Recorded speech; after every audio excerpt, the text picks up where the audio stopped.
On the morning of September 14, 1851, workers arriving at the Hateville Cotton Processing Facility in southern Georgia discovered their overseer lying beneath the massive iron press, his skull crushed beyond recognition. The machines will have been turned exactly 17 times. Enough pressure compressed 200 pounds of raw cotton into a single bale, or to reduce a human head to less than 3 inches thick. What made this death especially disturbing wasn't only its brutality, but what the county sheriff uncovered 3 days later: a small wooden step stool placed perfectly beside the press. It was built for someone no taller than 4 feet. The murder weapon had been operated by a child, but not just any child.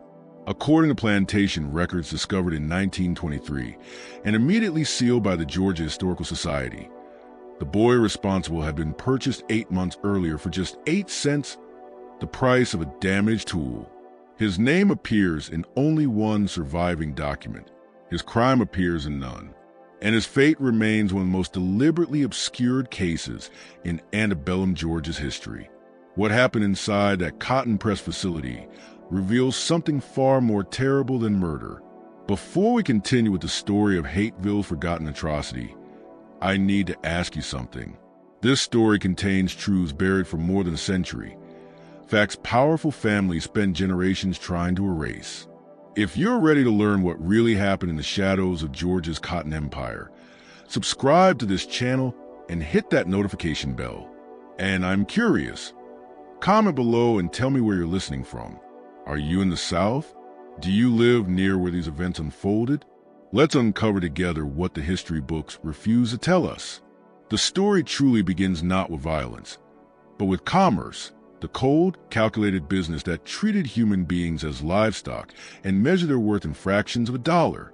Hateville in 1851 was little more than a crossroads, a cluster of buildings serving the cotton economy that dominated Georgia like a white-flowered plague. The town consisted of 23 buildings, 2 churches, 1 general store, a blacksmith shop, and the rest were homes of plantation owners who spent most of their time on rural estates, coming into Hateville only for business transactions or Sunday worship. But the true heart of Hateville was its cotton facility, a sprawling complex of warehouses and machinery where raw cotton from surrounding plantations was compressed, weighed, and prepared for shipment to the textile mills of New England and England. The facility belonged to Cyrus Gantry, a man whose wealth came not from growing cotton, but from handling it, charging plantation owners for processing and storage, taking a percentage from every bale that passed through his machines.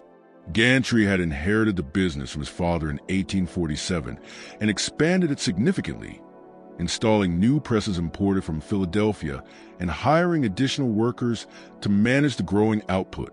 In 1851, Gantry was 34 years old, married with 3 daughters, and considered himself a reasonable man, one who ran his operation efficiently and profitably. The facility operated year-round, but the true frenzy began during harvest season, from August through October, when wagon after wagon arrived loaded with raw cotton, and the presses thundered from dawn until well past midnight. The work was brutal, lifting, sorting, feeding the massive mechanical presses, operating the baling equipment, loading the finished bales onto railway cars. Most of this labor was performed by enslaved men and women, 37 of them, owned by Gantry specifically for facilities operation. One of Gantry's overseers was Tobias Stroud, a man of 41 who had worked at the facility for nearly a decade. Stroud was known for his efficiency and for his cruelty. The enslaved workers feared him more than Gantry himself, and with good reason. Stroud believed in correction through pain, a philosophy he enforced liberally with the leather strap he kept coiled at his belt. He lived in a small house beside the facility, close enough to hear if work slowed during the night shift, close enough to respond instantly to any drop in productivity. Stroud had never married. His life was a facility. The machines, the endless rhythm of cotton transformed from raw bolls and compressed bales worth their weight in gold. He took pride in the numbers, in the precision of his records, the efficiency of his crew, the maximum productivity he could extract from those under his control. He documented everything, every bale processed, every hour worked, every instance of what he called defiance that required correction. But Tobias Straude had a peculiarity that others noticed, though few spoke of it. He collected not valuable things, but the broken and discarded, objects others considered worthless. His small house was filled with cracked pottery, mended clocks that no longer kept time but still ticked, furniture with missing legs propped up on wooden blocks. He found value, he said, in things others thought beyond repair. That philosophy extended beyond objects. In February of 1851, a small slave auction took place in Hateville. Not a large affair, just a liquidation of an estate after its owner, Nathaniel Vickers, had died suddenly of apoplexy. His widow, preparing to return to her family in South Carolina, wished to settle all accounts before leaving Georgia. The auction was held on a cold Saturday morning in front of the general store, where perhaps 40 men gathered to examine the merchandise and place their bids. Most of the enslaved people sold that day fetched expected prices. Young men in their prime went for $1,200 to $1,500, women of childbearing age for slightly less, and children for $500 to $700, depending on their age and health. But one lot drew uncomfortable laughter and dismissive comments from the crowd. Lot number 17, a boy listed as approximately 11 years old, named only as Small Thomas. The auctioneer's description was brutally clinical. Dwarf Negro boy. Approximate height, 3 feet 9 inches. Proportions irregular. Left arm shorter than the right. Spine curved. Feet turned inward.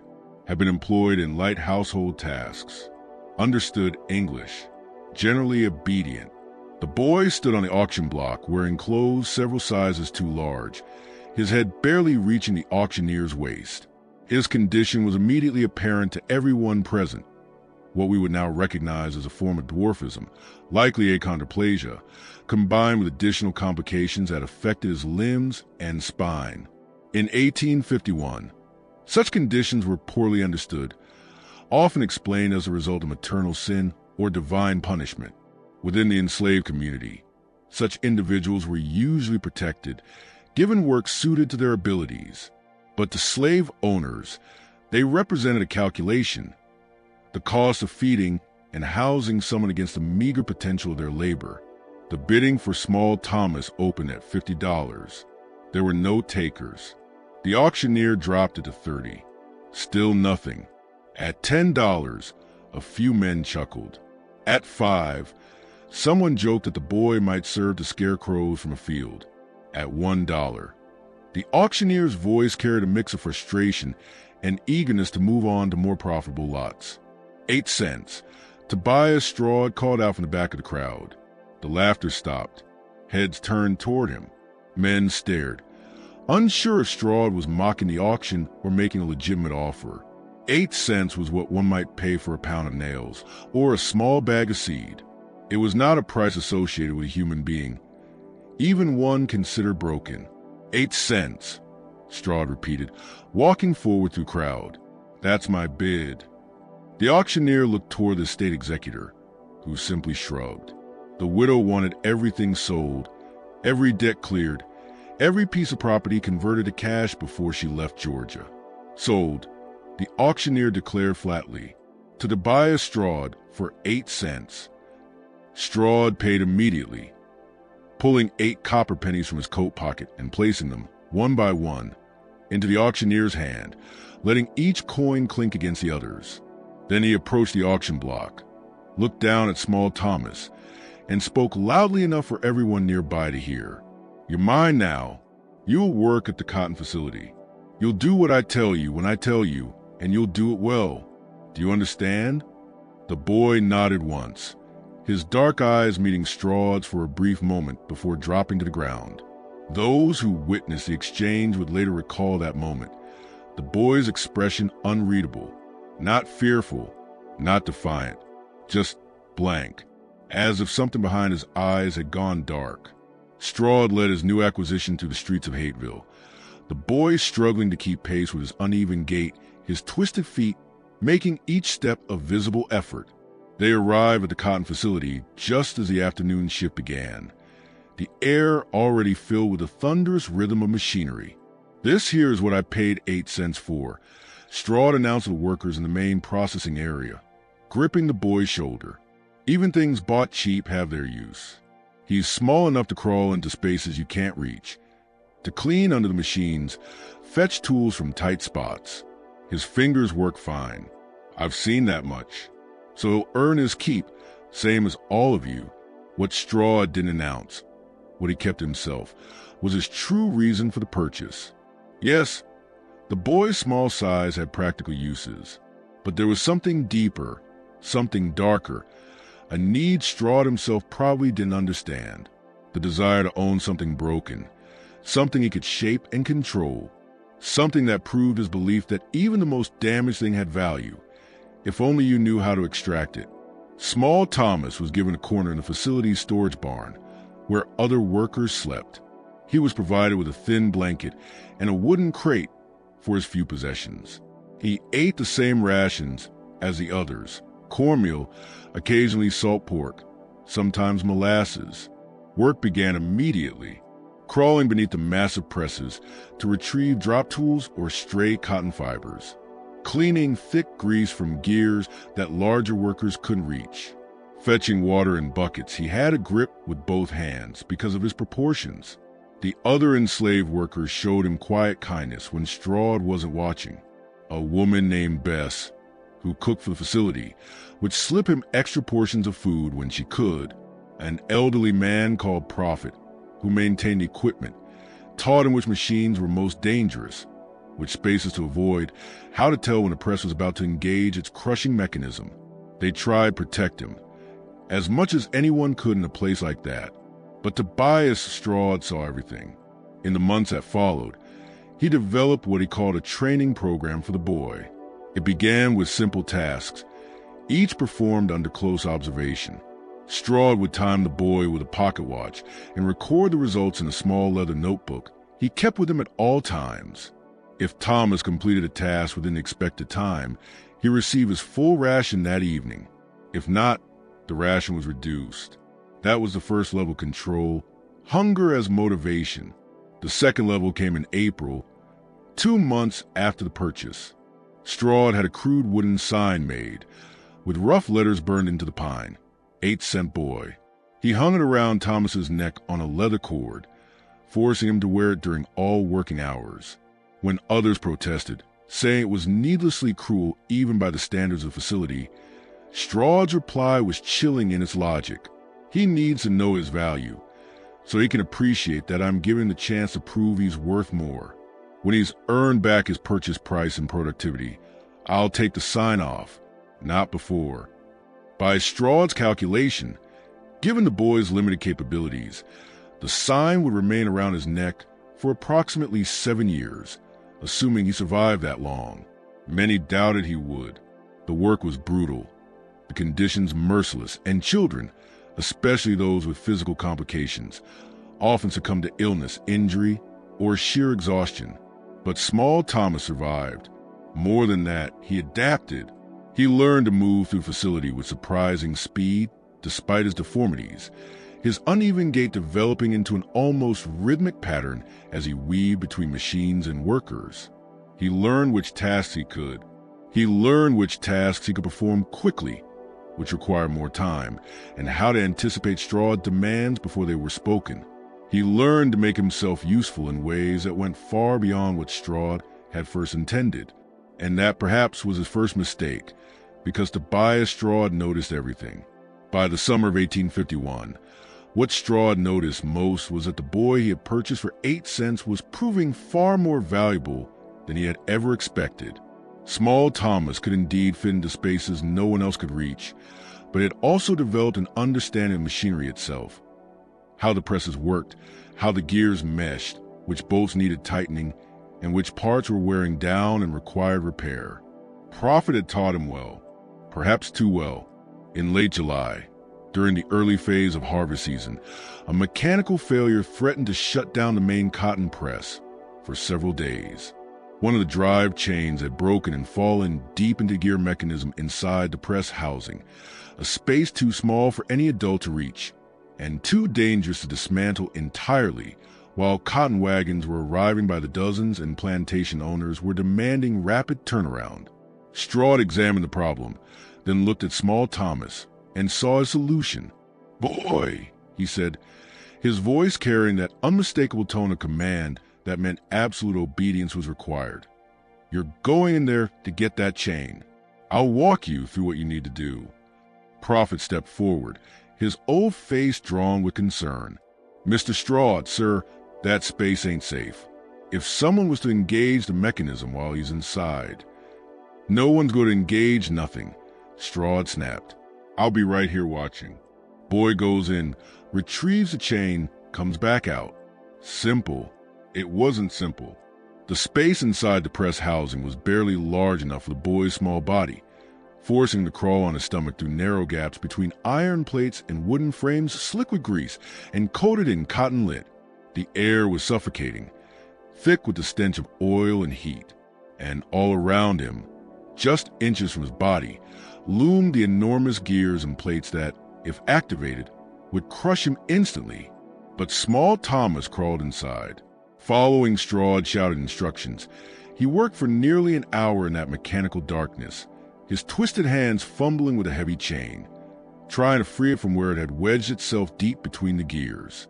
The other workers stood in absolute silence, barely breathing, listening to the sound of metal scraping metal, the boy's labored breathing, Straud's voice echoing through the chamber, sharp and impatient. When small Thomas finally emerged, covered head to toe in black grease, the broken chain clutched in his hands, dragging behind him like a prisoner's shackle. Something had changed in his expression. The blankness was still there, but beneath it, those who looked closely might have seen something else. A calculation, an awareness, a knowledge that came from spending nearly an hour inches away from the machine that could end his life with a single pull of a lever. Straud took the chain, examined it, then looked down at the boy. "See? You're worth more than 8 cents after all. Keep proving it, and maybe that sign comes off sooner than I thought." But he didn't remove the sign. Not that day, nor in the weeks that followed, even as the boy continued to prove useful, continued to perform tasks no one else could, continued to crawl into the dark, dangerous spaces to retrieve tools or clear jams. The sign remained. 8 cents. That's what you are. That's all you'll ever be, unless I decide otherwise. By early September, the harvest season was at its peak. The facility operated around the clock, workers sleeping in shifts while the machines never stopped. The air was thick with the mingled scent of cotton, sweat, and machine oil, forming a dense fog that clung over Hateville like morning mist. Straud himself barely slept, pacing the facility at all hours, checking productivity, shouting orders, lashing out with his leather strap whenever he thought the work had slowed. Small Thomas had been assigned to the night shift, working from sunset until dawn, maintaining the area around the main press where Straud usually stationed himself during the busiest hours. The boy fetched water, cleaned the floors, removed debris, and was increasingly called upon to make minor adjustments when the machinery started to grind or strain. It was during these long, exhausting nights, when the lanterns burned low and the mechanical rhythm became almost hypnotic, that the others noticed small Thomas watching the press, not just glancing at it, but studying it.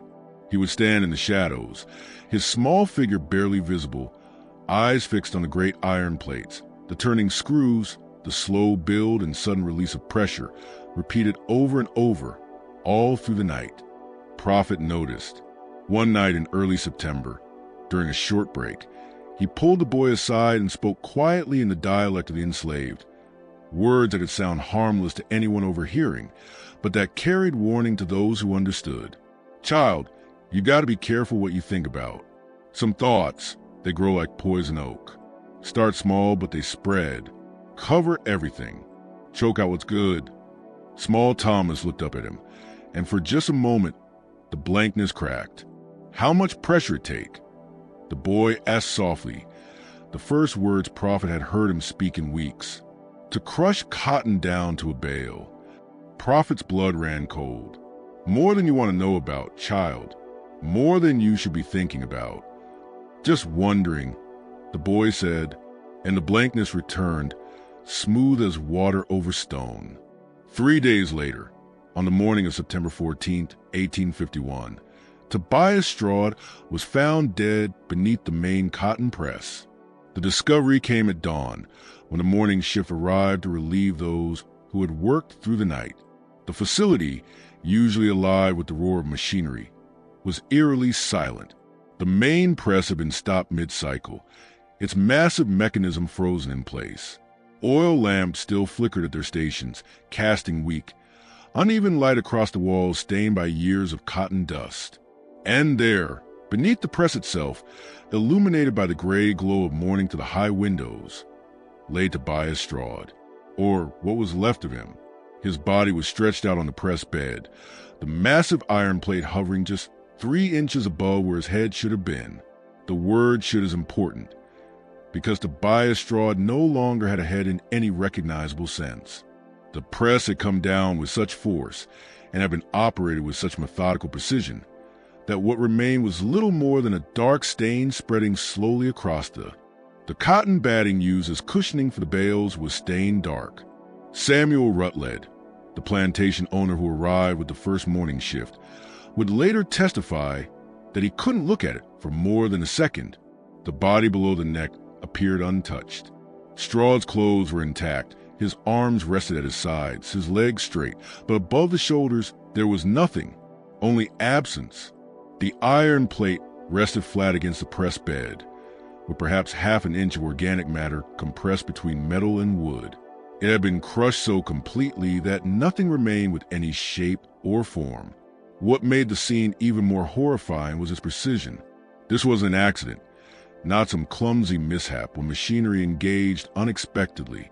The press had been operated with care, with intent, by someone who knew exactly how many turns of the great wheel were needed to achieve full compression. Someone had placed Straude on that press bed. Whether by force, unconsciousness, or deceit wasn't clear, but whoever was had worked the machine slowly, deliberately. The wheel itself bore the evidence of this control. The cotton press functioned by manual labor. Typically, 2 men would turn the large wooden wheel, which engaged an iron screw mechanism, building pressure slowly but relentlessly, compacting raw cotton into the dense bales needed for shipping. It required strength, coordination, and more importantly, knowledge, knowing when to stop, how to release the pressure, and how to reset the mechanism. This would have been turned 17 times. Investigators determined that by counting the position of marks on the screw shaft, each complete rotation added thousands of pounds of pressure. After 10 turns, the cotton compressed to half its size. After 15, it became dense as hardwood. The fibers lost all trace of softness. After 17, the pressure was immense, enough to drive every ounce of air, every drop of moisture, every trace of life from whatever lay beneath the plate. But here was the detail that would haunt the investigation. The wheel stood nearly 8 feet off the ground. Its handles were made for men of average height, meant to be gripped and turned with full body weight.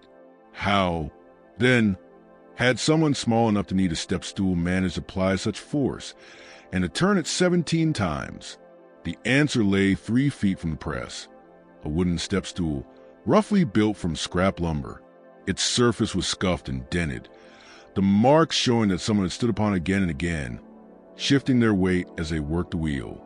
But the stool was short, barely 15 inches tall. Whoever used it to operate the press could not have been taller than 4 feet. Sheriff Edmund Howell arrived within an hour of the body's discovery.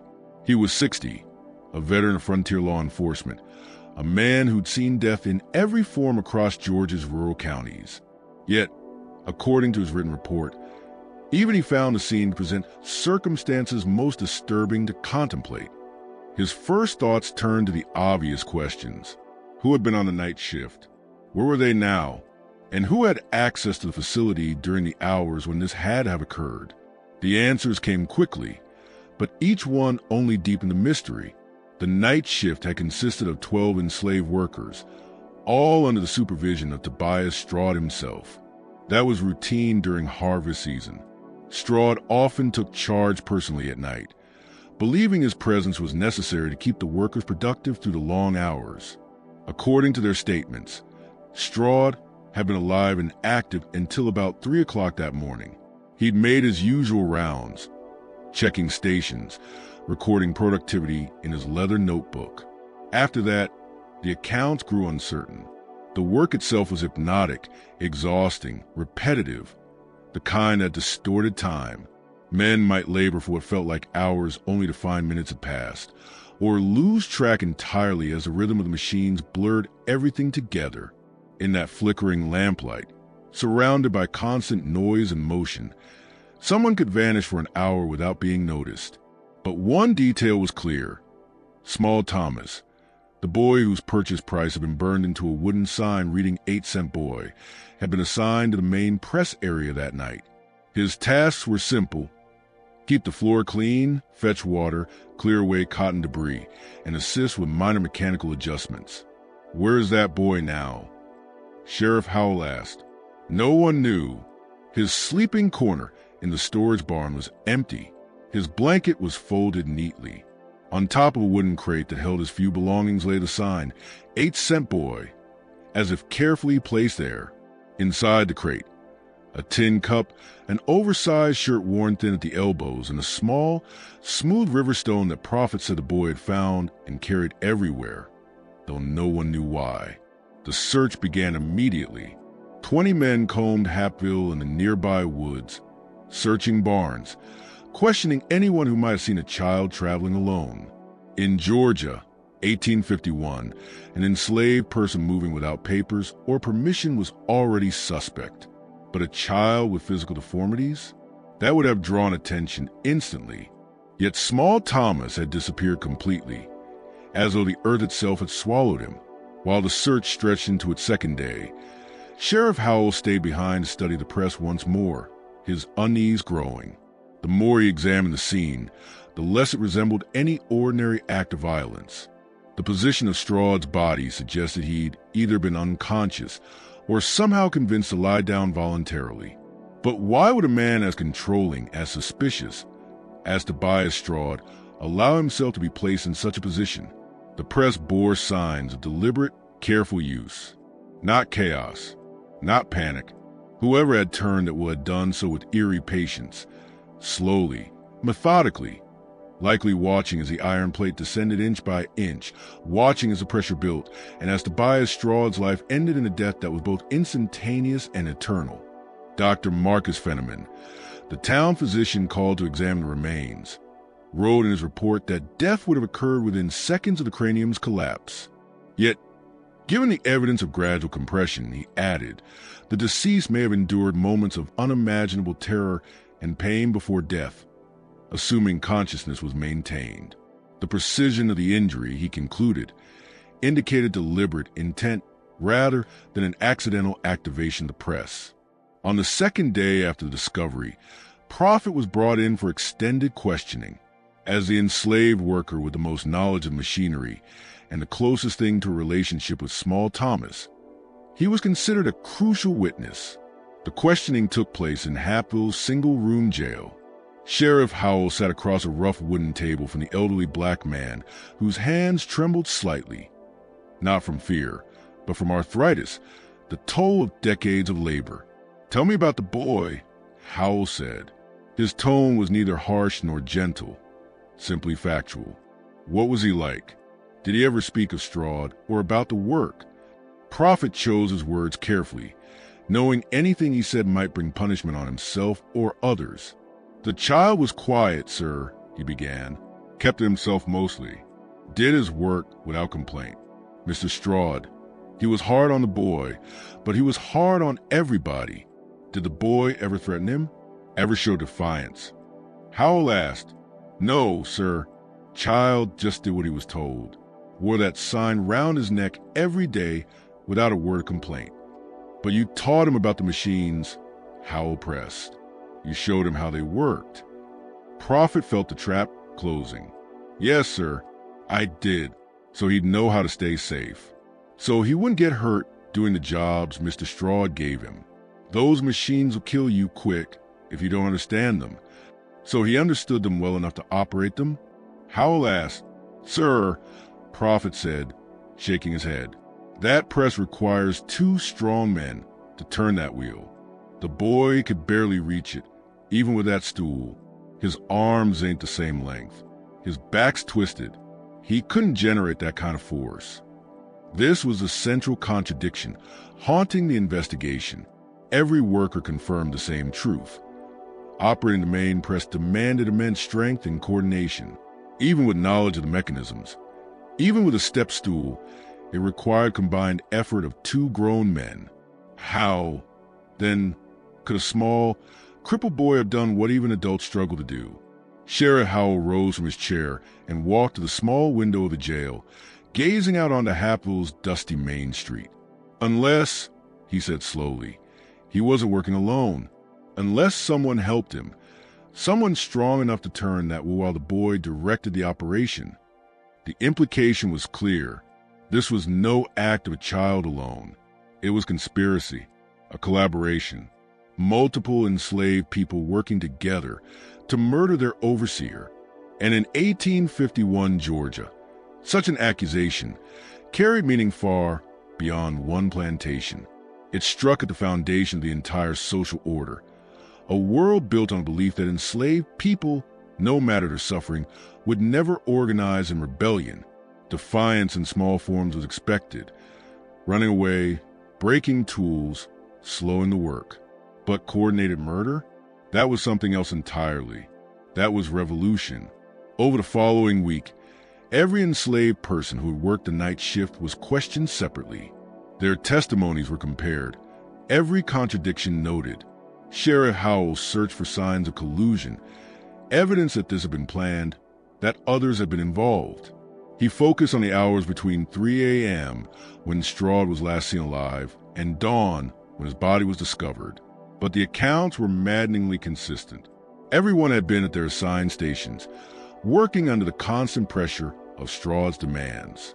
No one had seen anything unusual. No one had heard anything out of place beyond the usual groan of gears, the hiss of steam, the rhythmic thump of labor. And crucially, no one admitted seeing small Thomas during those hours, though he should have been right there near the press, performing his nightly duties. It was as if the boy had become invisible at the very moment Tobias Stroud was being positioned and crushed beneath the machine. He had once forced that same boy to crawl inside, to clean, to repair, to understand. That wooden sign, 8-cent boy, became the investigation's grim centerpiece. It had been found in the boy's sleeping area, removed from around his neck sometime during that final night. Had he taken it off himself? Had someone else done it for him? And what did that act mean? Bess, the woman who cooked for the workers, was questioned about the boy's behavior in the days before the murder. She described him as always the same, quiet, withdrawn, obedient. But when pressed about whether he'd shown any sign of anger, any hint of plotting, she said something that made Sheriff Howell's blood run cold. That child never showed anger, sir. Never saw him cry, neither. He was like a bucket with all the water drained out, just empty. But he watched things, watched the machines mostly, studied them like some men study scripture, like he was looking for answers in all those gears and wheels and plates. Answers to what? Howell asked. How things work, I suppose, she said. How pressure builds, how things break. She paused, then added quietly, how something small can move something big, if you understand the right way to apply force. That was as close to an accusation as anyone would come. Bess had spoken in code, but her meaning was clear. She was warning him. The boy had been studying the machinery not just to maintain it, but to use it, to understand it as a weapon. But where was he now? How could child, crippled, recognizable, unable to run fast or travel far, vanish so completely in a rural county where everyone knew everyone, where strangers were noted immediately, where every enslaved person's movements were watched? The search expanded. Notices were posted across neighboring counties. Slave catchers were hired to scour the woods and back roads. The reward for his capture began at $10, more than 100 times what Tobias Straub had paid for him. And by the end of the week, it had risen to 50.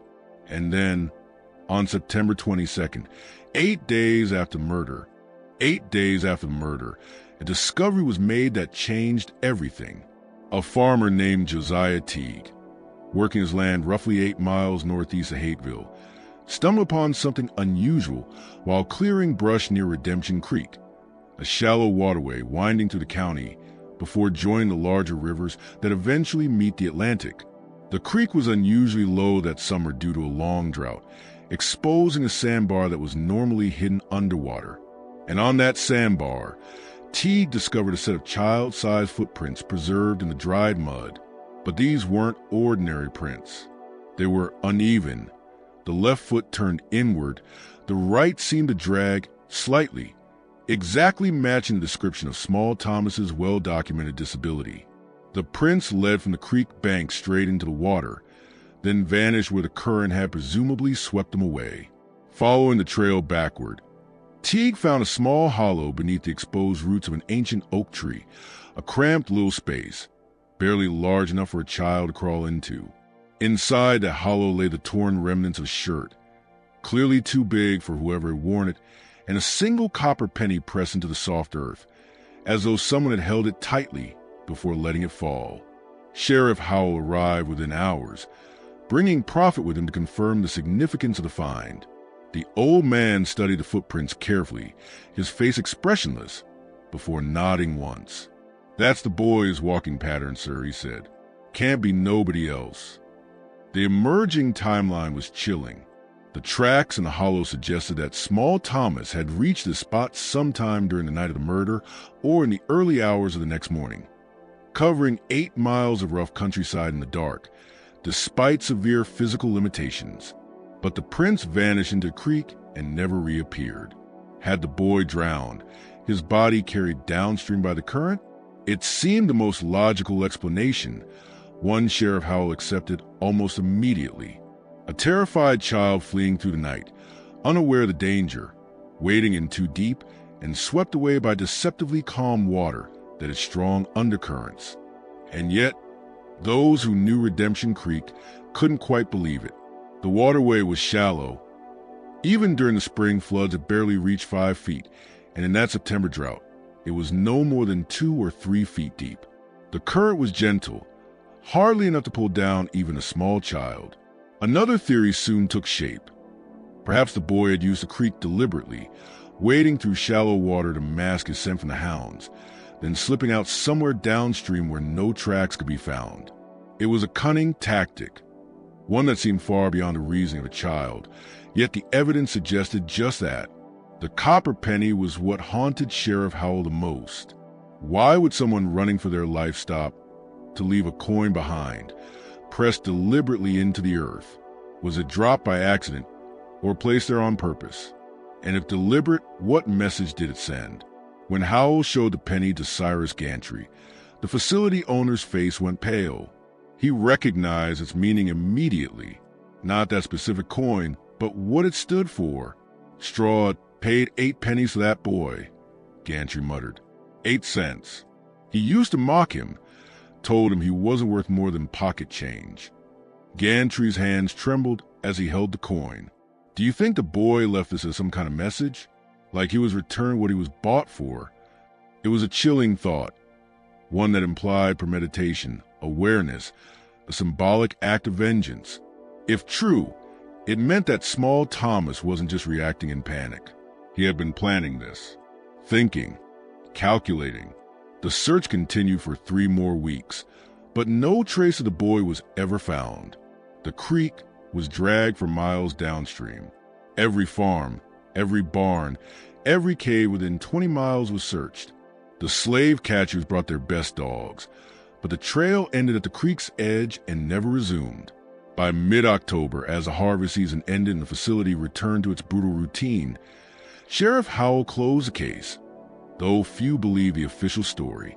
His report concluded that Tobias Straub had been murdered by a person or persons unknown, likely including the enslaved boy called Small Thomas, who had supposedly drowned while fleeing the scene, his body lost at Redemption Creek. But years later, Howell's private notes told a very different story. "I do not believe the child drowned," he wrote. "The evidence points to calculation beyond his years, assistance no witness dares admit, and an escape plan with care. Someone helped him, someone who knew the land, who understood how to vanish, and who had reason to want both Straw dead and the boy free. I cannot prove this, and truthfully, I am not certain I wish to. Justice, it seemed, might have been served, but not by the law. The mystery of what truly happened that September night in 1851 has never been solved." But before we move on, before we explore the aftermath, the shock waves that rippled through Hateville and beyond, I want to hear from you. Do you think Small Thomas acted alone? Could a child really have had the strength and knowledge to operate that press? Share your theories in the comments. And if this story has kept you on edge, don't forget to like the video and send it to someone who loves dark historical mysteries. Because what came next is what Hateville tried hardest to bury. The death of Tobias Straw should have sparked outrage, demands for justice, maybe even public executions meant to restore order. But instead, something far stranger took hold. A quiet conspiracy of silence crept through Hateville like a slow-moving fog. In the weeks that followed, the story began to shift, not abruptly, but gradually, almost imperceptibly, like an old photograph fading in the sun. The early newspaper reports in the Hateville Gazette have been lurid and detailed, describing the brutal killing by savage hands and a relentless hunt for the monster responsible. But by late October, the articles grew shorter, vaguer, less concerned with specifics. By November, the story vanished altogether from paper, replaced by reports of cotton prices and church socials. This was no coincidence. Cyrus Gantry had quietly visited the Gazette's editor, Horace Kimmel, with a proposition. "Mr. Kimmel," Gantry had said quietly, "the continued reporting of this incident is damaging to business confidence. Plantation owners are becoming nervous about sending their cotton to a facility linked with murder. Perhaps it would be best for everyone if we allowed this unfortunate matter to fade from public attention." No record was ever made of how much money changed hands that day, but Kimmel's sudden ability to upgrade his printing press that winter made it clear the conversation had been profitable. But protecting business wasn't Gantry's only motivation. Something else had begun to trouble him. Something deeper, something that wouldn't let him rest. In the weeks after Straw's death, while sorting through his overseer's belongings, Gantry came across Straw's notebook, a leather-bound journal filled with detailed records of the facility's operations, every worker's productivity, every mechanical note, and every instance of what he called correction. The final entries disturbed Gantry profoundly. In the weeks before his death, Straw's writings showed a growing obsession with Small Thomas. Page after page detailed the boy's skills, his understanding of machinery, his movements through the facility. But the tone had changed from cold, clinical observation to something darker and far more personal. August 29th. The 8-cent boy completed retrieval from press housing in 42 minutes, 7 minutes faster than his previous attempt. His comprehension of the mechanisms continues to exceed expectations. "I believe I have found something remarkable in this damaged creature. With proper training, he may yet prove my thesis, that value can exist even in what others discard." September 3rd. Observed the boy watching the main press during night operations. His focus was absolute. He studied each turn of the wheel, each engagement of the screw. When questioned, he claimed simple curiosity. I do not believe him. There is calculation behind those eyes. September 8th. The boy asked me today how much force the press generates at full compression. I told him, enough to compact 500 pounds of cotton into a 200-pound bale. He nodded and said nothing more, but afterward, I saw him counting on his fingers. Arithmetic. What is he calculating? The final entry was dated September 13th, the night before Straw's death. I have made a decision regarding the 8-cent boy. His productivity has exceeded all expectations. Tomorrow, I will remove the sign from his neck and inform him that he has earned back his purchase price through labor. I believe this will motivate further excellence.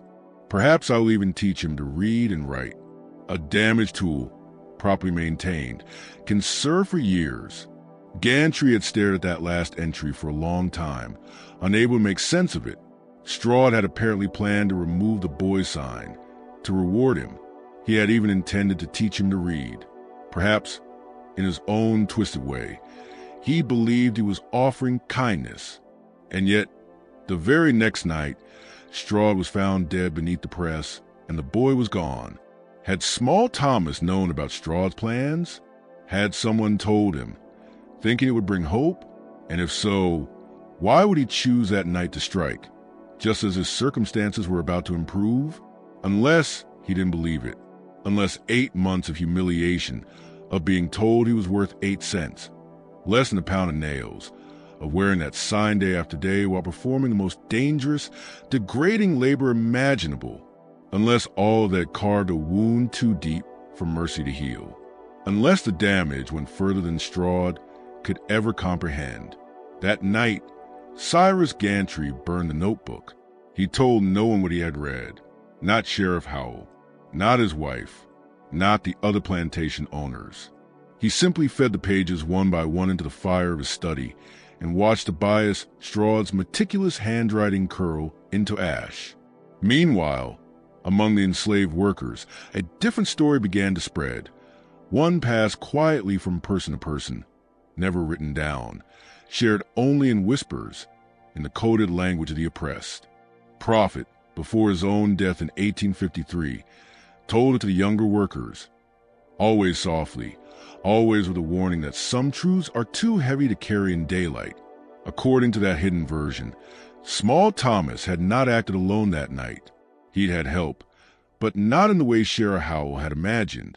The help didn't come from strong arms or physical force. It came from opportunity and silence. The story went like this. In the early hours of September 14th, Strahd discovered a mechanical issue with the main press. Nothing unusual during the harvest rush. As always, he called for Small Thomas to inspect it, trusting the boy's size and growing mechanical skill. What Strahd didn't know was that the problem had been created. A single bolt loosened just enough to cause a vibration he couldn't ignore. The boy had known exactly what would draw Strahd's attention.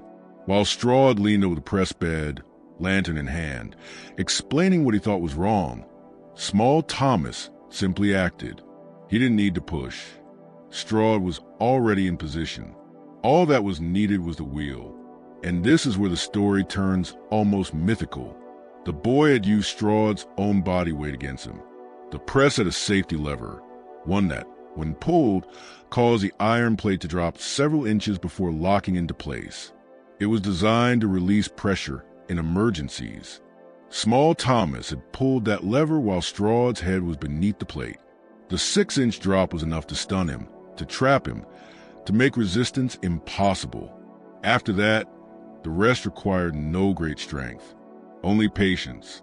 Using the step stool he built over weeks from scraps of wood, the boy had worked the wheel himself, slowly, steadily, 17 full turns, a quarter rotation at a time, resting, then turning again, each rotation adding pressure and inevitability. And the others, they heard nothing unusual. The sound of the press working was normal. They saw nothing, because they had mastered the most vital survival skill of the enslaved, the ability not to see what should not be seen. Might have gotten them killed for seeing too much. When questioned later, they told the truth. They had been at their stations, working. They simply left out the part where they had chosen not to look toward the main press during those crucial hours. They had kept their eyes down, their hands busy, and their attention fixed on their own labor. They had created a silent, invisible circle of protection, a willful blindness that allowed what needed to happen. This version of events explained a great deal. The precision of crime, the lack of struggle, the boy's disappearance. But it also raised far darker questions. If the other workers had known, if they had participated through silence, through stillness, did that make them accomplices to murder? Or was their inaction simply another form of survival in a world where resistance could mean death. By the spring of 1852, Hapville had largely moved past the Stroud affair. The cotton facility continued to operate under new management. The harvest that year was strong, the profits even stronger. Cyrus Gantry had hired a new overseer, a man named Duncan Talbert, known to be firm but fair, or at least as fair as the system would ever allow. But something had changed in the atmosphere of the facility, something that enslaved workers felt deep in their bones but could not quite name. There was a new sense of possibility, a crack in the unbreakable order that had governed their lives. Stroud's death had proven something. The system wasn't invincible. The masters weren't untouchable. Under the right conditions, with enough pain, enough reason, enough quiet calculation, resistance was possible. It didn't lead to open rebellion, nothing so grand or suicidal. It lived instead in the smallest details of daily life. A tool went missing and was never found. A machine developed mysterious problems. Tasks took just a little longer than they should have. Nothing provable, nothing punishable, but the rhythm of work slowed. A quiet defiance that cost Gantry perhaps 5% of his productivity. Not enough to ruin him, but enough to remind him. Talbert, the new overseer, noticed. He was clever, seasoned, a man who understood the fragile balance between coercion and cooperation that kept the system functioning. He recognized that Straud's downfall hadn't been cruelty itself. Cruelty was expected. It was the very foundation of the institution. His failure had been the personalization of that cruelty, the way he had chosen favorites and victims, turning punishment into spectacle. So Talbert ruled differently. His discipline came through routine, not rage, through regulation, not humiliation. He never made anyone wear a sign. He never mocked deformities or scars. He ran the facility with quiet authority, profitable and efficient, maintaining control with only the minimum violence required. And in doing so, he allowed the memory of Tobias Stroud to fade even further, reduced to a whispered cautionary tale of a man who had gone too far and paid for it. But there was one person who could not let it go, Straud's widow, Margaret. After her husband's death, she returned to her family in Virginia. She had inherited nothing. Stroud had left no will, and what wealth he'd once possessed had been eaten away by gambling debts she hadn't even known existed. What she did inherit were his questions, his unfinished business, his restless ghost. In the summer of 1852, Margaret hired a private investigator named Chester Wardell, paying him with what remained of her widow's settlement. Wardell was an unusual man for his time, a former Pinkerton agent who'd left the agency after disputes over their methods. He now worked alone, taking only the cases that intrigued him regardless of money. What fascinated Wardell about the Stroud case wasn't the murder itself. He'd seen plenty of those, but the silence that surrounded it. In my experience, he wrote to Margaret, when everyone agrees on a story, it's usually because they've agreed to lie. Wardell spent 6 weeks in Hapville and the surrounding county, talking to anyone who would speak with him. He reviewed records, interviewed townsfolk, and visited the site of the murder again and again. He spoke to enslaved workers when their masters were absent, paid white informants for whispers of gossip, and spent long hours observing the facility from the shadows. His final report to Margaret, dated August 15, 1852, was devastating. "I believe your husband was indeed murdered by the boy called Small Thomas," Wardell wrote, "likely with the silent cooperation of other enslaved workers.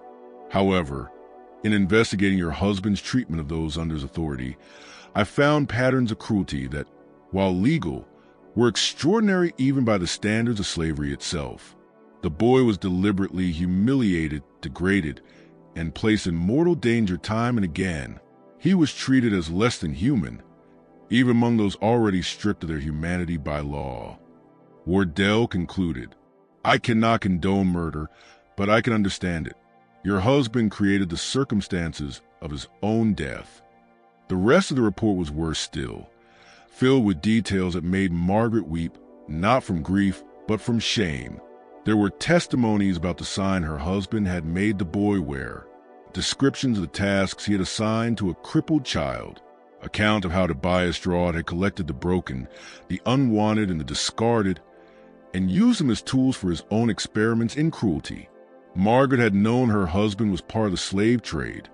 Every white Southerner was, in one way or another, but she had not known this, not the personal, meticulous nature of his torment. Wardell's final words were the ones she would never forget. The boy, small Thomas, almost certainly died near Redemption Creek, or shortly after crossing it. His body was likely never found because it was buried by someone who knew the land, someone who wanted him to rest, to be at peace, rather than return to bondage or hang for his crime. Whoever helped him escape performed an act of mercy in a world that allowed none. I advise you to let this matter rest. Your husband is gone. The boy is gone. Pursuing this further will bring only pain. Margaret followed Wardell's advice. She burned the report and never spoke of it again. When she died in 1871, her personal papers contained no mention of Tobias Straught, no reference to Hatfield. Nothing to suggest she had ever been the wife of the man who was crushed beneath a cotton press in September of 1851. But she did leave behind one curious item, a small leather pouch containing 7 copper pennies wrapped in a note that read simply, "A debt unpaid." The truth about what happened to small Thomas after he vanished into Redemption Creek may never be fully known, yet the ripples of that September night would continue to echo through Georgia's history in ways no one could have imagined. If this story is sending chills down your spine, share it with someone who loves dark historical mysteries. Hit that like button to support our work, and subscribe so you never miss another story like this. Because what we're about to uncover next will change everything you thought you knew about this case.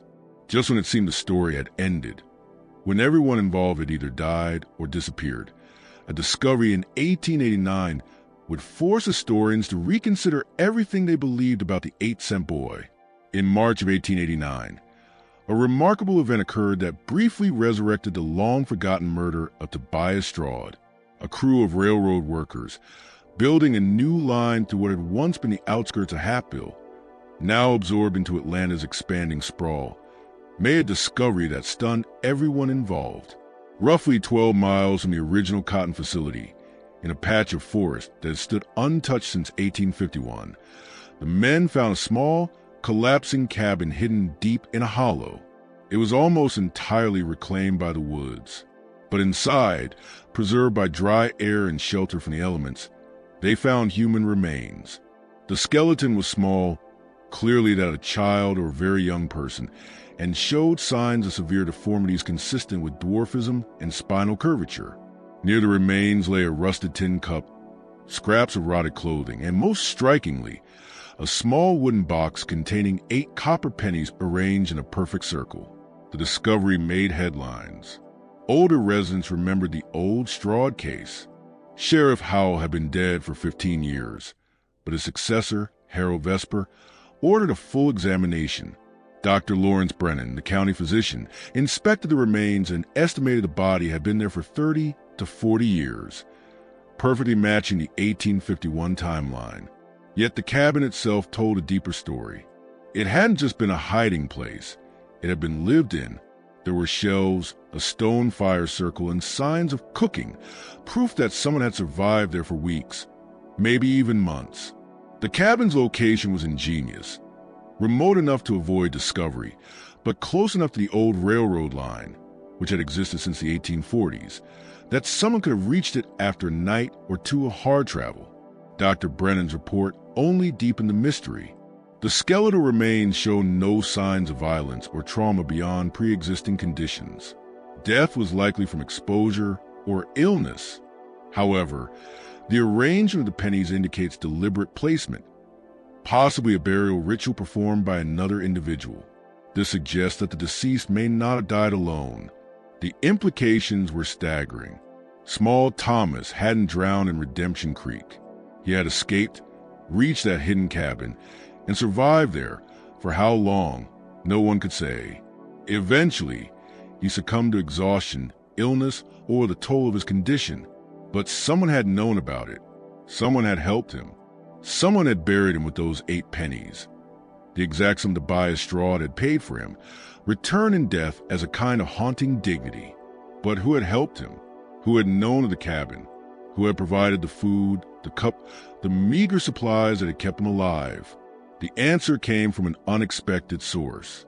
Among those who read about the discovery was an elderly black woman named Patience Freeman, 76 years old, one of the oldest formerly enslaved people still living in the region. She had been freed during the Civil War and worked for decades as a seamstress in Atlanta, rarely speaking of her past. But when she read about the cabin and the 8 pennies, she walked straight into the offices of the Atlanta Constitution and asked to speak to a reporter. What she told him became one of the most remarkable oral histories of the era, recorded word for word and preserved in the newspaper's archives.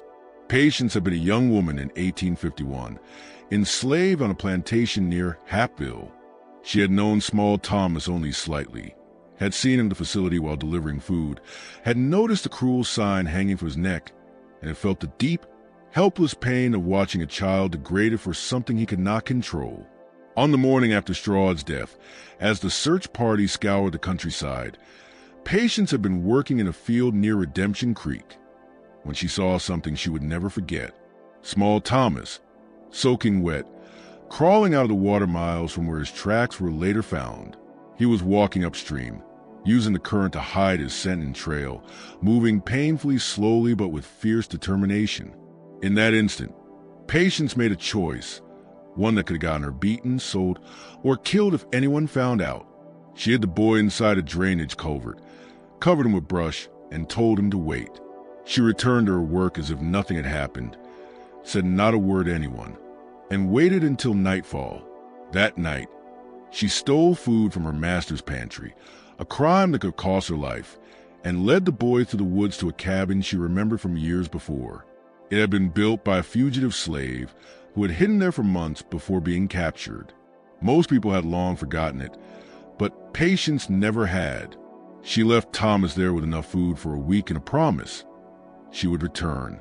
Over the next month, she made 2 more dangerous trips to the cabin, each time bringing supplies: dried meat, cornmeal, a blanket, a tin cup. But on her 3rd visit, she found him dead, lying on the floor as though peacefully asleep, the 8 pennies already arranged in a circle beside him. "I think he'd done it himself," she told the reporter softly. "Laid them pennies out before he passed, like he was saying, this is what I was worth to them, but I chose how I'd leave. I buried him best I could, said some words I remember from church, and left him to rest. Then I never went back, never told anyone, not until now, when everyone who could have punished me for it is long gone." When asked why she had risked so much for a child she barely knew, Patience was silent for a long moment.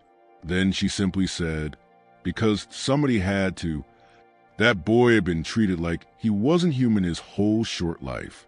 He did something terrible because of how he'd been treated. But he was still a child. He still deserved a chance. So I gave him one. He didn't survive it, but at least he died free." The story of Small Thomas and Tobias Straud faded once again after the 1889 discovery, this time for good. The remains were buried in a pauper's cemetery.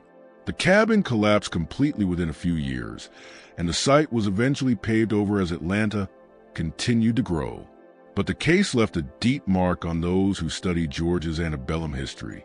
The 8-cent purchase price, shocking in its cold reduction of a human being to less than the cost of a tool, became a symbol of the dehumanization at the heart of slavery. Scholars debated endlessly. Did Small Thomas commit murder, or was it self-defense? Was his crime justified by the cruelty he endured? And could a system that valued him at 8 cents have any moral authority to judge his actions? The cotton facility in Hapeville continued operations until 1923, when it burned down in a fire investigators ruled accidental.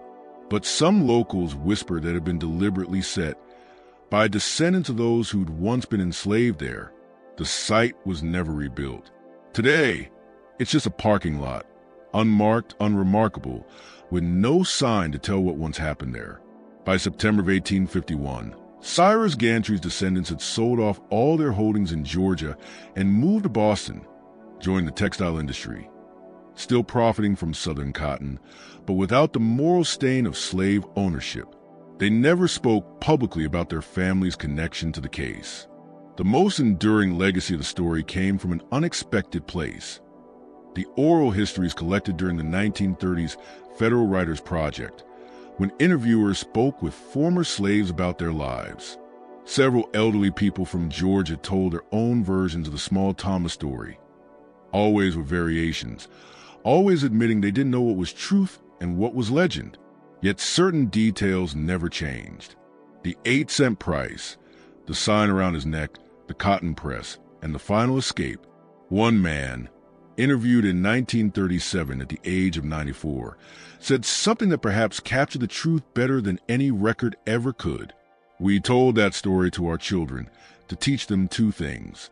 First, that the system would break you if it could. It would strip you down to nothing, make you less than human if you let it. And second, that even when you're small, even when you're broken, even when they tell you you're only worth 8 cents, you still got power if you know how to use it. That boy, he used what he had. His size, his knowledge, even the very machine they made him tend. He paid back what was owed. Then he ran. He didn't make it far, didn't live free for long, but he died on his own terms. Sometimes that's all you get. The copper pennies found in the cabin were never preserved as evidence. They were divided among the railroad workers who discovered the site. Carried away as curiosities, eventually lost, spent, or thrown aside. 8 cents scattered to the wind, their meaning forgotten by everyone except those who knew why they mattered. In the end, the story of Small Thomas raises questions that 1851 Georgia could never answer, and maybe neither can we. What is justice in a system built on injustice? What is murder when life itself has already been stolen? What is freedom worth to someone who's been told they're worth less than pocket change? And what becomes of a child who learns that the only way to reclaim his humanity is to destroy the man who denied it? The historical record gives no satisfying answers, only fragments. A purchase for 8 cents, a death beneath a cotton press, footprints leading into a creek, a cabin in the woods, and 8 pennies arranged in a circle around a small skeleton. The rest, the truth of what happened in those hours between midnight and dawn on September 14th, 1851, remains hidden in the same darkness that once filled the Hateville cotton mill, lit only by lanterns that have long since gone out. This story reminds us how easily human beings can be reduced to a price tag, and how that reduction breeds a kind of violence society condemns, while ignoring its own guilt. The 8-cent boy's name appears in just one surviving record, his crime in none, his grave paved over. Yet his story survives, whispered through generations, a warning of what happens when we forget that every human life has worth beyond any market's measure. So what do you think? Do you believe Small Thomas acted alone? Or was there a conspiracy of silence that helped him escape? Can Patience Freeman's story be trusted, or did time twist it into legend? Leave your thoughts in the comments below. If you found this tale as haunting as I did, subscribe to the channel, hit that notification bell, and share this with someone who appreciates the darker corners of American history. These are the stories they never taught in school, the truths buried beneath the records, the voices history tried to silence. And we'll keep bringing them back to light, one forgotten story at a time. See you in the next video.